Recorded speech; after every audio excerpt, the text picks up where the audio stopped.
ఓం శ్రీ గురుభ్యో నమః. ఓం శ్రీ మాత్రే నమః. చాలామంది వెళ్ళినప్పుడు ఎలా ప్రవర్తించాలో తెలియదు. ప్రదక్షిణలు గూడా ఎలా చేయాలో తెలీదన్నమాట. సవ్యంగా ప్రదక్షిణలనేది చేయకపోతే శక్తి మనకు రాకపోగా మన ఒంట్లో ఉండే శక్తి కూడా బయటికి వెళ్ళిపోతుంది. ఏదైనా దేవాలయానికి వెళ్ళినప్పుడు మనం దేవాలయం ముందర నుంచి క్లాక్ వైజ్ డైరెక్షన్‌లో ప్రదక్షిణలనేది చేయాలి. మూల విరాట్‌కి క్లాక్ వైజ్ డైరెక్షన్‌లో ప్రదక్షిణలనేది చేసినప్పుడు మనకున్నటువంటి సూక్ష్మ శరీరంలో ఉన్నటువంటి శక్తి డెవలప్ అవుతుందన్నమాట. అదేవిధంగా యాంటీ క్లాక్ వైజ్‌లో మనం ప్రదక్షిణలు చేసినప్పుడు మన ఒంట్లో ఉన్న శక్తి అనేది బయటికి వెళ్ళిపోతుంది. కాబట్టి చాలా జాగ్రత్తగా దేవాలయానికి వెళ్ళినప్పుడు ప్రదక్షిణలనేది చేయాల్సుంటుంది. అదేవిధంగా దేవాలయానికి వెళ్ళినప్పుడు ఎప్పుడు వట్టి చేతులతో వెళ్ళకూడదు.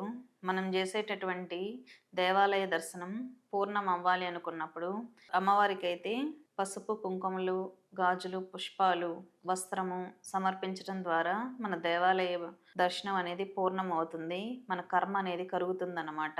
ఖచ్చితంగా మీరు దేవాలయానికి వెళ్ళినప్పుడు అమ్మవారి కోసం అయితే పసుపు, కుంకుమలు ఖచ్చితంగా తీసుకువెళ్ళడం ద్వారా మన పుణ్యాన్ని, మనకొచ్చేటటువంటి శక్తిని ఇంకా అధికం చేసుకోవచ్చు కాబట్టి ఖచ్చితంగా దేవాలయ దర్శనం పూర్ణం అవ్వాలంటే ఆ దేవతకు సంబంధించినటువంటి వస్తువులు తీసుకెళ్ళి అక్కడ సమర్పించడం ద్వారా మీరు ఇంకా ఎక్కువ శక్తిని అనేది పొందొచ్చు.